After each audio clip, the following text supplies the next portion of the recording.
Então, nós vamos conversar sobre o manual, né, de simplificado. Hoje eu já estive conversando com a Roseli, com o Matheus e com o pessoal da secretaria, né, já tem algumas alterações, assim, que já estão sendo previstas, né, para serem feitas. Isso tudo vai ser comentado por aqui, tá? E também já para sanar um monte de dúvidas, né, desse tempo que já está decorrendo aí a parte do plano, a gente já sabe mais ou menos onde estão centrados os maiores problemas, as maiores pendências, né? Então é isso aí que a gente vai tratar também, né, Roseli e Matheus, mais ou menos em cima desse viés. Então, eu de imediato, assim, porque a gente não vai ter muito tempo, né, pessoal, vamos ver aí como é que vai proceder aí no decorrer do nosso bate-papo. Eu já quero agradecer, então, todos. Hoje a gente vai estar aqui, participando a APEA, né, a Prefeitura Municipal. A gente tem também alunos do Instituto Federal e também temos alunos da Unijuí. Então, é uma sala bem grande, acredito que vai aumentar mais ainda aí no decorrer aí do bate-papo. Tá, então, eu já passo a palavra de imediato aí para o Matheus, tá? Não sei se o Frank quer dar uma palavrinha ou o vice-prefeito, algo um pouco rápido. Eu vou falar. Tá bem. Então, boa tarde a todos. Boa tarde. O pessoal da Unijuí, do IFE, nosso pessoal aqui, Prefeitura, né, o Saginha, a Renata, que estão aí, o Matheus e a Roseli, que vão fazer a explanação. Isso é a continuidade do nosso propósito aqui na Prefeitura, de facilitar as coisas, de tornar as coisas simples, ágeis, rápidas, fáceis. Então, essa conversa de hoje é mais uma etapa, e não vai ser a última, do nosso processo de aperfeiçoamento, de melhoria contínua aqui dentro da Prefeitura, facilitando a vida de quem trabalha, de quem gera renda, de quem vive aqui em Santa Rosa. Então, já agradecer todo mundo que está participando aí. Eu não vou poder ficar até o fim, porque eu tenho um outro compromisso, mas desejar um bom trabalho aí. A Roseli e o Matheus vão conduzir, o Cláudio Frank, e é melhoria contínua, gente. É isso aí que nós precisamos, crescimento Santa Rosa. Ok? Pode seguir aí a Roseli, o Matheus, o Cláudio. Obrigado. Matheus, só vou dar um recadinho antes. Pessoal, mantenha os microfones nessa primeira parte, vai ser feita essa explanação por parte do Matheus e da Roseli, tá? E todos mantenham o microfone daí desligado, tá bem? Eles vão apresentar primeiro todo um resumo, tá, do plano, e posteriormente vai ser aberto a perguntas, tá? Então, mantenha os seus microfones desligados. Tá contigo, Matheus. Obrigado, Gil, pela introdução aí. Só para então reforçar o que o Gil falou, né? A gente vai começar a apresentação com alguns slides aqui que a gente preparou, alguns exemplos. Vamos mostrar os modelos dos documentos, né? Vamos mostrar alguns modelos de projetos que a gente vem analisando ao longo do tempo e a gente considerou interessantes mostrar, né? Projetos que a gente acredita que estejam bem elaborados, bem graficados, né? E que podem servir aí, talvez, de ajuda, né? Para todo mundo entender bem o que a gente está buscando com esse processo. Eu agradecer aí também a ajuda da PEA, né? Acho que sem o apoio da PEA, sem essa conversa que a gente teve desde março, né? Que a gente começou a elaborar essa alteração, não teria sido possível chegar nessa evolução, né? Essa mudança tem que ser um processo que tem que ser construído entre todas as partes, né? Nós e os profissionais. Não adianta a gente querer mudar se não for bem aceito pelos profissionais, né?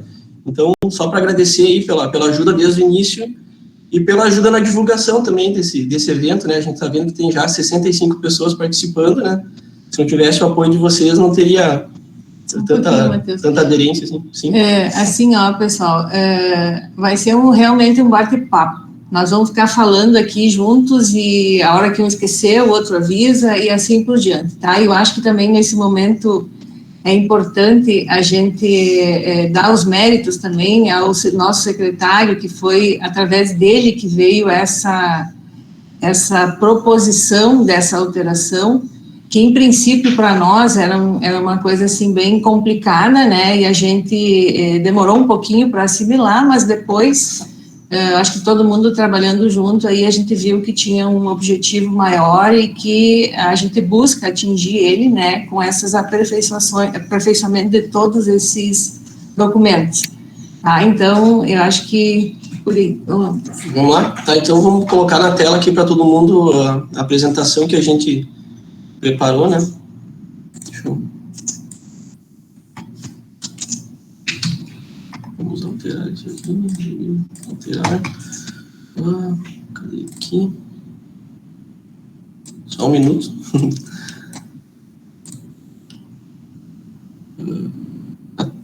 Eu acho que é aqui, né? Não, como é que é?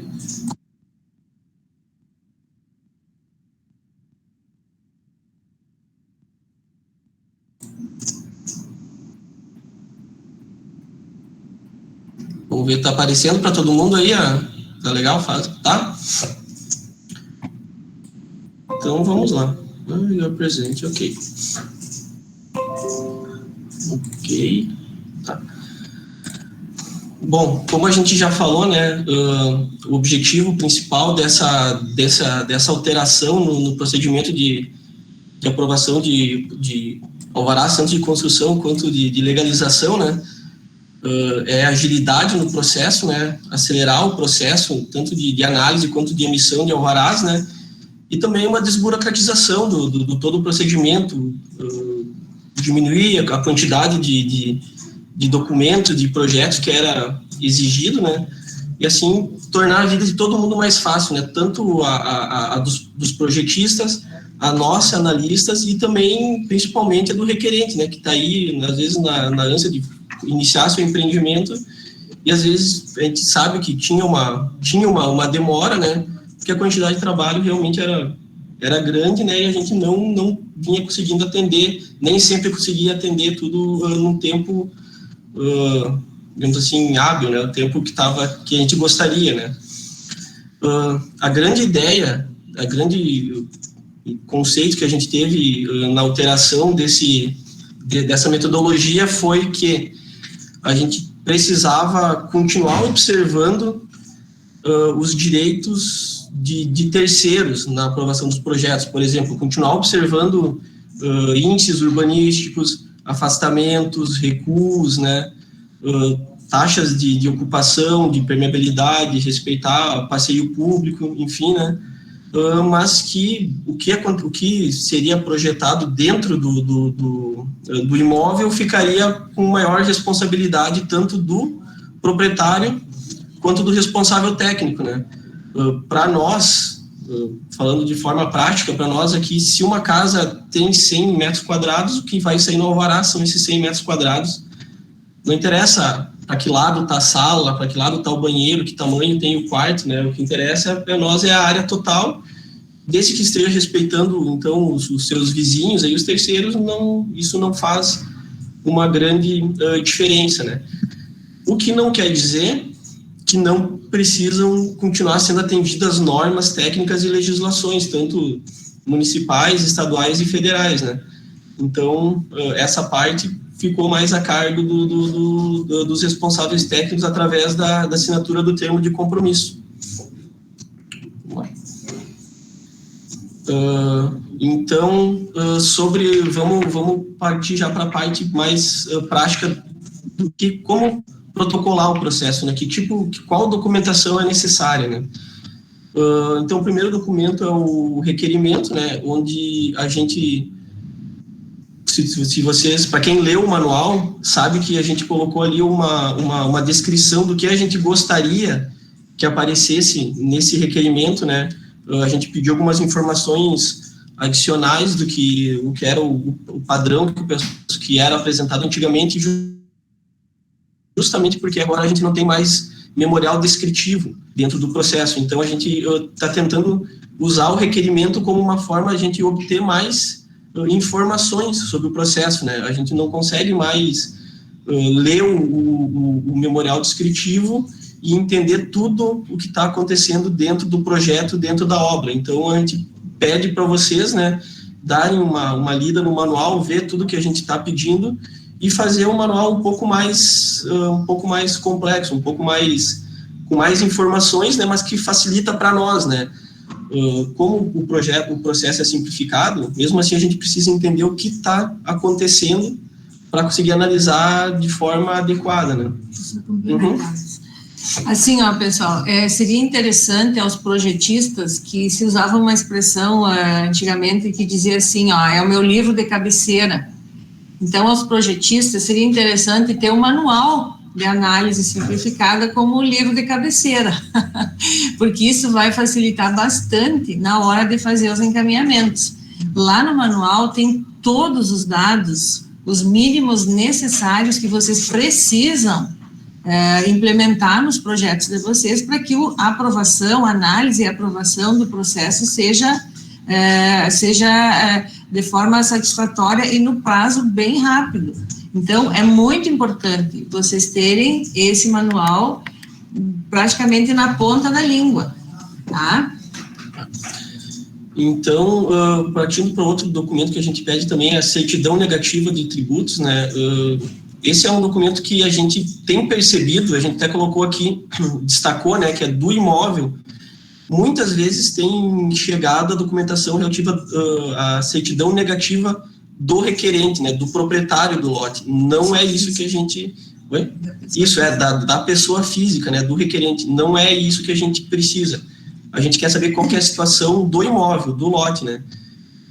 Essa certidão ela é emitida digitalmente pelo site da prefeitura, ali na aba autoatendimento, com a inscrição imobiliária ou o cadastro imobiliário do lote, só preenche ali e ela sai digital já, tá? Mas só para destacar, é do imóvel, né? Não da pessoa física, não do requerente. Então, a matrícula, outro documento, né? A matrícula atualizada do imóvel, em nome do requerente, né? Que seja emitida há menos de 6 meses, a gente considera atualizada se ela for emitida dentro desse prazo. Tem exceções nessa situação, né? Por exemplo, se for em situações de financiamentos, é possível que seja apresentada a matrícula em nome do proprietário, não do requerente que vai executar a obra, né? Não da pessoa que vai construir o imóvel, né? Mas nesse caso tem que ser apresentada a matrícula com mais 2 documentos, que é uma autorização do proprietário para o requerente edificar no imóvel, né? No lote, e uma declaração de encaminhação do financiamento por parte do órgão financiador, que é a Caixa, ou enfim, quem for, geralmente é a Caixa, né? Tá. Outra situação que acontece também, muitas vezes, é quando tem espólio. Espólio de alguém, nesse caso, quem deve assinar os documentos em nome do requerente é o inventariante nomeado através de um processo civil específico, e nesse caso também coloca, né, o documento onde foi definido o inventariante junto no processo, para a gente conseguir identificar, né, quem está assinando, tá? Bom, a declaração simplificada de gerenciamento de resíduos é também um documento que está ali no portal do cidadão disponível, né, na aba Agiliza, nos documentos necessários. Essa declaração ela serve para empreendimentos ou edificações até 250 metros quadrados. Acima disso, é necessário o plano de gerenciamento de resíduos completo, né? Isso é determinado em lei, aqui é o decreto 180, eu acho, e foi elaborado também pela Secretaria de Meio Ambiente, né? Então, até 250, declaração simplificada, até acima disso, o plano de gerenciamento completo. PPCI, né, quando se aplica, né, quando é edificação, em casos que não se aplicam, que não é necessário PPCI, só uma justificativa que não é necessário, e em caso que é necessário, então, ou o PPCI já, o documento, né, ou a declaração de encaminhamento junto ao Corpo de Bombeiros. Vamos lá. Contigo, nos dois processos, tanto de construção quanto de regularização, a gente tem o termo de compromisso e responsabilidade. O anexo 1, ele é relativo aos processos de construção, e o anexo 2 é relativo aos processos de regularizações. Tu tem e-mail? Sim. Nós vamos abrir um modelo aqui para vocês verem. Esse aí, ó, é o anexo 1, relativo à construção, onde vocês vão ter o quê? A identificação do proprietário, a identificação do responsável técnico pelo projeto, pela execução. Por que está separado esses dois, estão separados esses dois itens? Está aparecendo na tela o anexo 1 ou está aparecendo a apresentação? Não, Matheus, não está compartilhando. Não está aparecendo. Tá, vamos ver o que a gente faz então aqui. Como é que a gente faz para compartilhar isso? Vamos ver se a gente sair da apresentação aqui. Matheus, posso colaborar contigo? Sim. Eu acho que tu sai da apresentação e daí tu vai, se ele está aberto como uma aba, aí bota em apresentar aba ou apresentar guia, não sei como é que sim, ele faz. vamos ver aqui. Tá, vamos dar uma olhada aqui. Essa daqui. Vamos ver. Acho que agora vai. Aí. Tá. Então vai lá, Luiz. Esse aqui é o anexo 1 da construção, então, né, onde tem a identificação, o item 1 ali, do proprietário do imóvel, o local da obra, a identificação do responsável técnico pelo projeto e pela execução. Eles estão separados porque podem ser profissionais diferentes, né, então, por isso, a identificação deles. Depois também tem o termo que efetivamente que o proprietário e o responsável técnico assumem, né, a responsabilidade de atendimento à legislação, né, e que também tem a ciência de que a análise desses processos, ela vai ser de forma simplificada, tá? Então, em resumo, tanto esse anexo 1, que é relativo à construção, quanto o anexo 2, que é relativo à regularização, eles possuem esse texto: identificação do proprietário, responsável técnico, do local da obra e o que realmente vocês estão assumindo a responsabilidade, tá? No final, assina todo mundo e é o compromisso que a gente tem firmado, né, com vocês, que vocês vão fazer a observação de todas as regras e a legislação vigente em relação ao projeto que vocês estão trabalhando. Tá? Eu acho que o 2 talvez não seja necessário, Matheus. O anexo 2 é praticamente o mesmo, né? Só é regularização. Isso. Tá. Tu tem que voltar lá para a apresentação. Tá? Vamos ver o que está aparecendo ali. Vamos trocar para a apresentação. Tem que sair.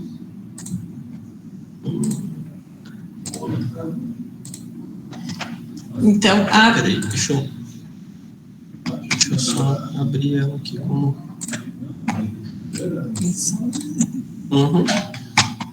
Onde é que está o povo? Calma, pode falar. Pode falar, que eles estão ali. Pessoal, assim, vocês nos desculpem um pouco que nós não somos técnicos em informática, né? Então, a gente está apertando em tudo que é lugar aqui. Mas, no final das contas, acho que vai dar certo. Então, o próximo item é a procuração. Esse modelo de procuração, ele vai constar no manual, na primeira atualização, que vai ser publicado, esse novo manual, assim que o decreto for assinado, tá? Essa documentação toda já foi encaminhada, e assim que ela sair, esse manual vai ser publicado, tá? É a primeira atualização daquele que foi lá em abril, tá? Então, por que nós mudamos o modelo dessa procuração? Que é o anexo 4 lá do manual. Deixa eu abrir aqui, já vou compartilhar também. Eu posso ir falando? Sim, tá falando. Aquela procuração antiga, ela tinha termos que delegavam ao responsável técnico poderes... Certo? Tudo bom? Delegava poderes muito amplos, que não se restringiam apenas ao processo de encaminhamento e acompanhamento dos processos aqui na prefeitura. Então, como isso todo esse processo é um processo construtivo, a gente, num primeiro momento, lançou uma documentação que a Fazenda utilizava e a gente foi adaptando, mas a gente não se ateve aos pequenos detalhes. Num processo específico, teve uma cliente de um profissional que ela era procuradora e ela alertou sobre isso. Então, a gente foi a fundo e fomos ver e simplificamos, então, essa procuração, tornando o texto bem mais simples, que ele é relativo simplesmente ao encaminhamento aqui no município. Tá? Então, a gente pede que assim, vocês utilizem esses documentos que estão disponíveis, vão estar disponíveis lá nesse manual, tá? Esqueçam os antigos e adotem. Sempre que a gente fizer atualizações, a gente vai publicar isso e vai comunicar a vocês, tá? Então, isso é bem importante. Então, a procuração está lá no anexo 4 do manual, tá? Eu acho interessante só destacar que tanto os termos de compromisso, anexo 1 e 2, quanto a procuração, né, são documentos que vocês fazem o download, são documentos do Word, né, e que eles têm campos editáveis aqui, né, então tá bem claro aqui quais campos são editáveis, né. Eu acho que o único local que não tá bem claro que pode ser editado é aqui dentro do texto, que nesse caso aqui, onde está entre parênteses aqui, vocês editem, né, e adapta com essas informações que estão aqui conforme a necessidade, né. Se for um processo de legalização, se for um processo de construção, adapta o texto, mantenha o restante das informações que a gente está colocando ali, enfim, né, conforme a situação, faz essa pequena mudança aqui, pequeno ajuste na procuração, né.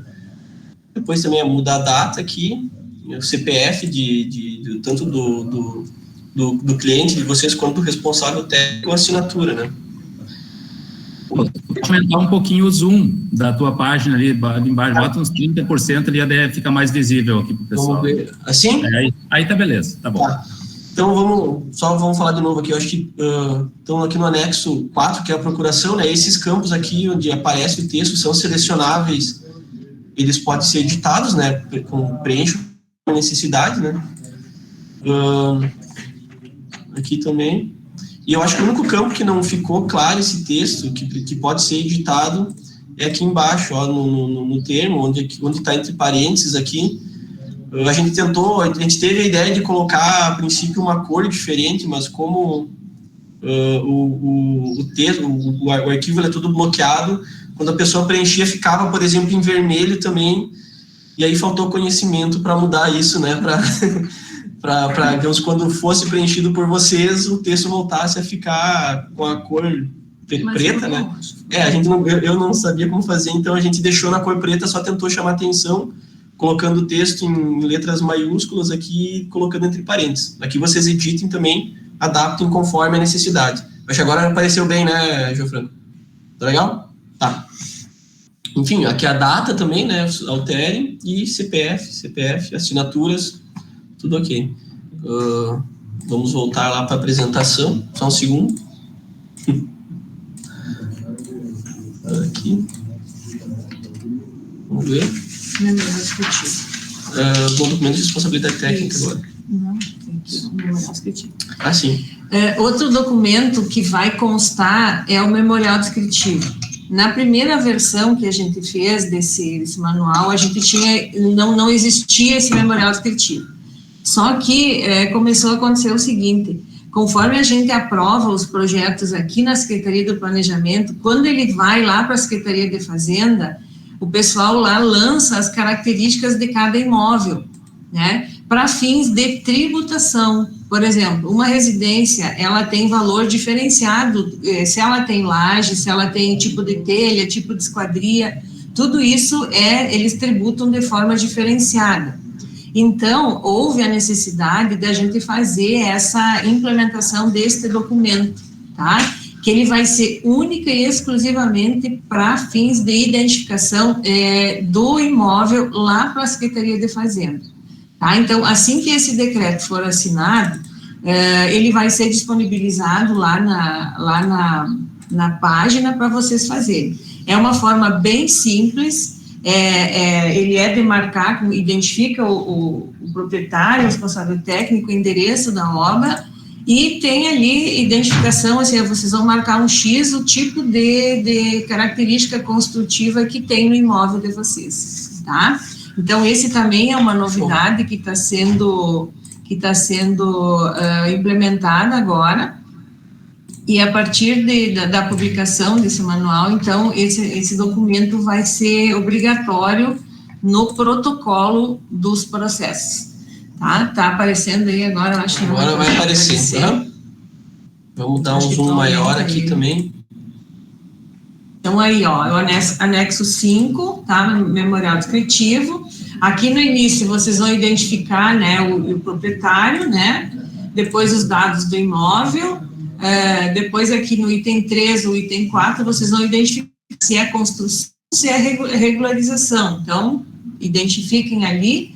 E a partir do item 5, são as características técnicas da edificação que está sendo proposto o licenciamento. Tá? Isso, então, vai compor junto com a documentação geral do processo que vocês vão protocolar, tá?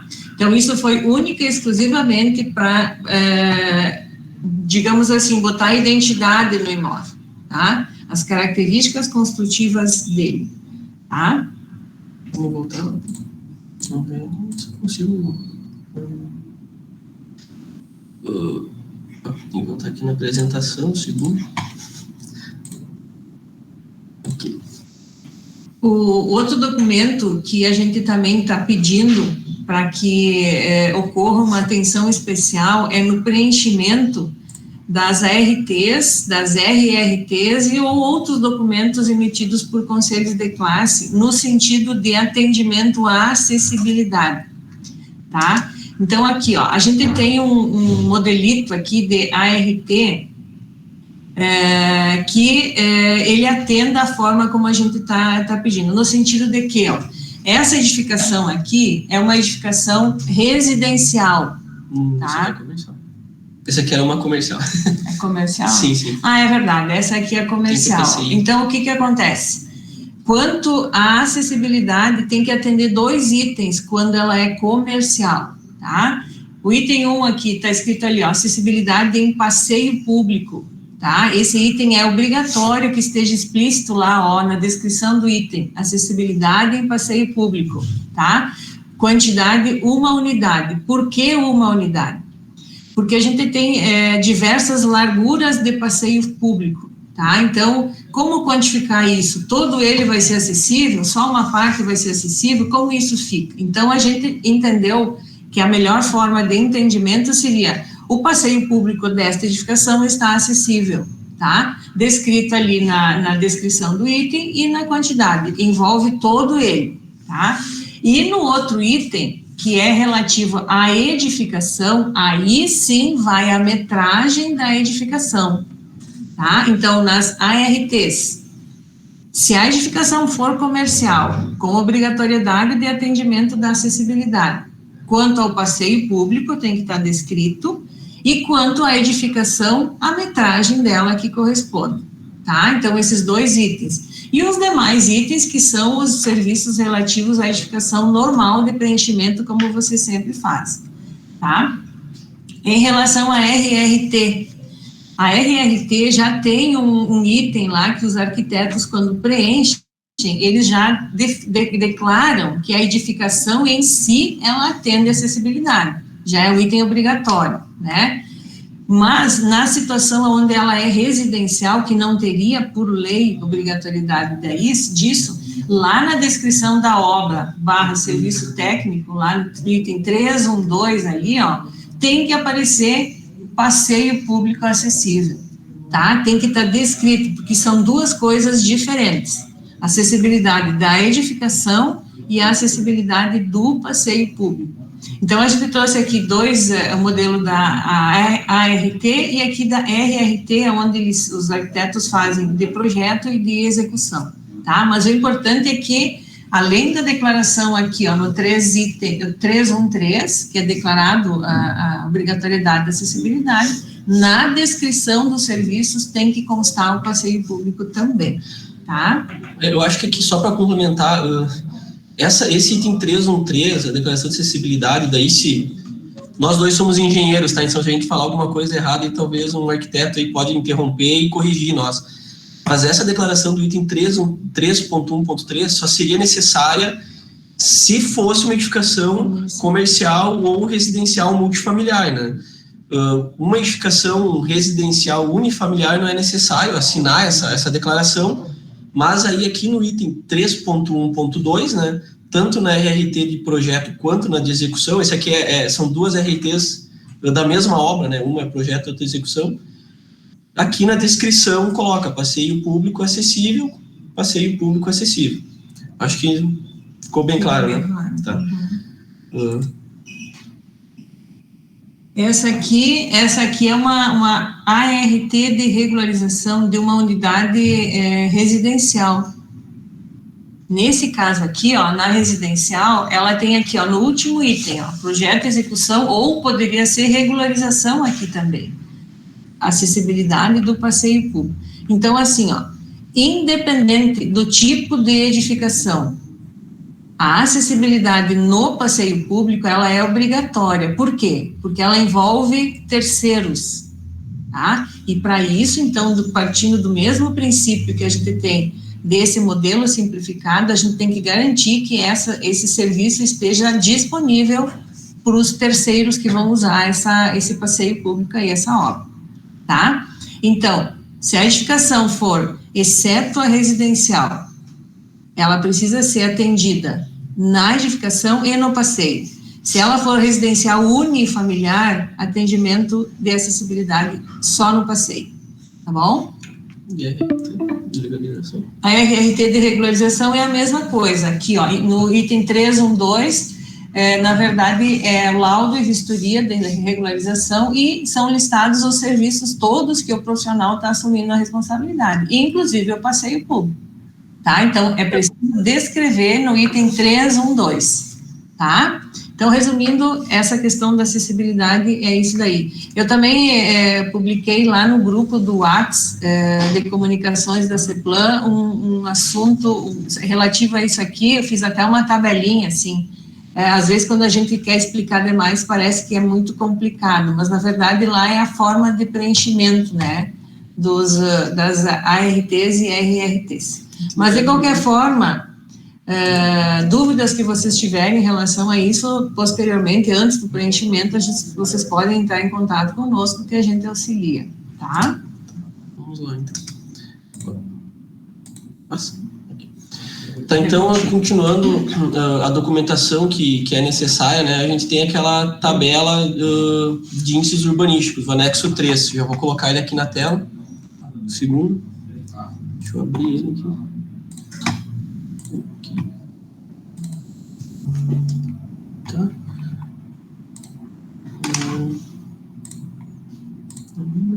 Aqui. Vamos esperar ele aparecer aí na tela, acho que foi. Tá.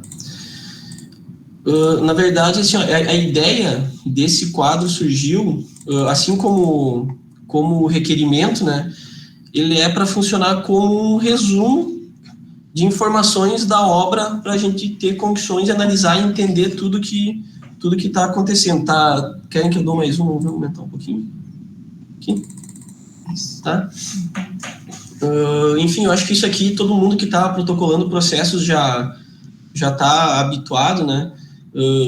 Todos os campos que estão aqui em amarelo, eles são editáveis, né? São campos que têm que ser preenchidos por vocês, pelos profissionais. Alguns campos são automatizados, né? Se for preenchido aqui, deixa eu ver, uma área da edificação e o zoneamento, ele calcula aqui a parte dos índices permitidos, né?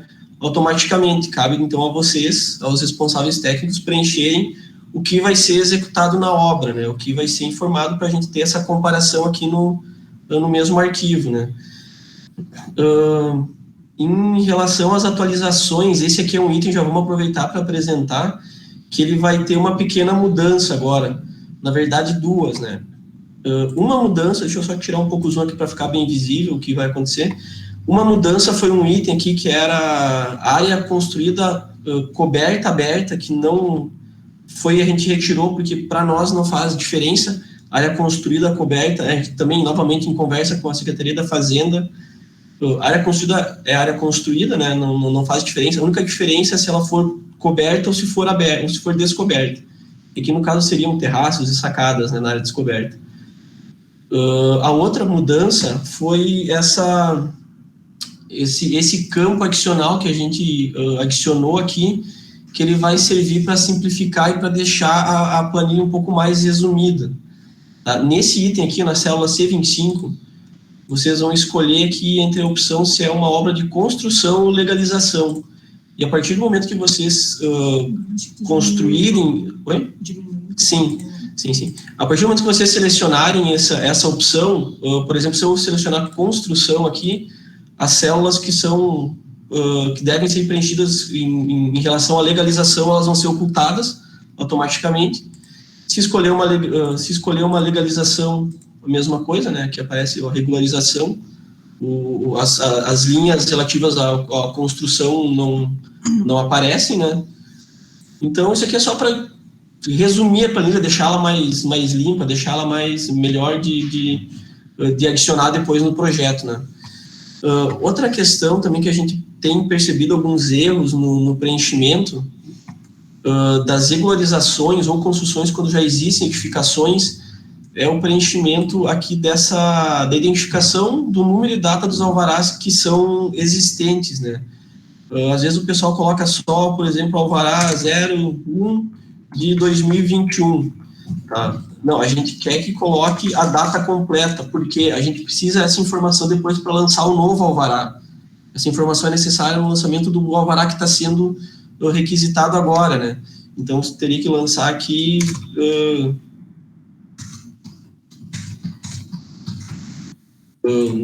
Se ficar o texto muito grande, vocês têm a possibilidade aqui de aumentar o tamanho dessas células, né? Se tiver mais de um alvará, vocês podem incluir linhas, essa parte aqui não está bloqueada da planilha, né? Então, vocês podem adaptar essa parte aqui conforme for necessário. Aqui também, pessoal, é muito importante essa informação, porque a gente precisa do alvará. Não é carta de habitação, não é certidão de existência, é o número do alvará e a respectiva data de licenciamento daquele que licenciou a edificação já existente, tá? Então, isso aqui, é muito comum em muitos processos que os profissionais não observam isso, tá? Então, esse dado é bem importante, tá? Outra questão também que eu tenho... Matheus, só um recadinho. Sim. Porque pode ser que daqui a uns minutos caia a nossa conexão, eu já fui avisado aqui, tá? E daí eu enviei um outro link no chat, também enviei um outro link lá nos grupos da APEA, daí é só pegar e acessar novamente, daí. Tá bem? Tu pode dar um zoomzinho nessa tua página aí também, se for possível. Sim, eu só tinha tirado um pouco o zoom para mostrar aquela parte ali que quando selecionava uma opção aqui na célula, né, ela apagava, ocultava as linhas automaticamente. Então, vamos deixar aqui o zoom, vamos ver. Acho que agora tá bom, tá. Uma questão que a gente tem visto aqui também, alguns erros, às vezes, no preenchimento dos recuos, tá? Às vezes, recuo lateral, quando tem mais de um recuo, não tem problema, coloca-se 1,5 e 2 metros. Tem problema, tá? Vocês podem colocar mais de uma informação aqui. Às vezes recuo frontal também, quando é edificação em lote de esquina, né? Enfim, vocês podem editar aqui e lançar conforme a situação. Ou a testada do lote, o alinhamento, ele não é paralelo ele não é ortogonal às linhas laterais do lote, a frente é enviesada. Então, tu tem 2 afastamentos, 2 recuos laterais. Pode informar aí, não tem problema nenhum, informa de um lado e do outro da edificação. Isso é possível de fazer, tá? Tá. Acho que se tiverem mais dúvidas sobre o anexo 3, acho que vamos deixar depois para a parte onde o pessoal vai tirar dúvidas, né? Uma coisa também, rapidamente, aqui, a gente vê, às vezes, a largura do passeio para informar que aqui a largura do passeio, né, total, e aqui da faixa livre. A faixa livre, basicamente, assim, se o passeio tiver 2 metros de largura, é 50 centímetros. Em todos os outros casos, é 70.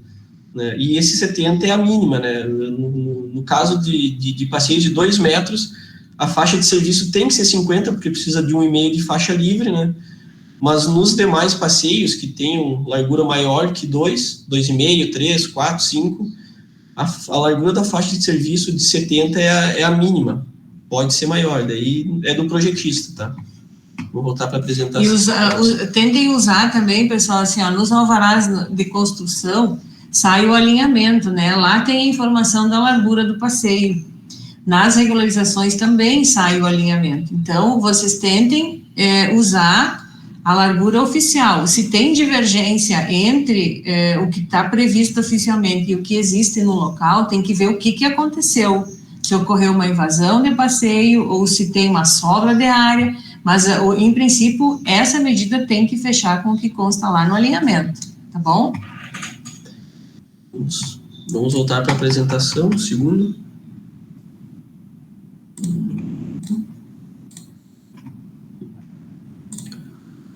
Tá.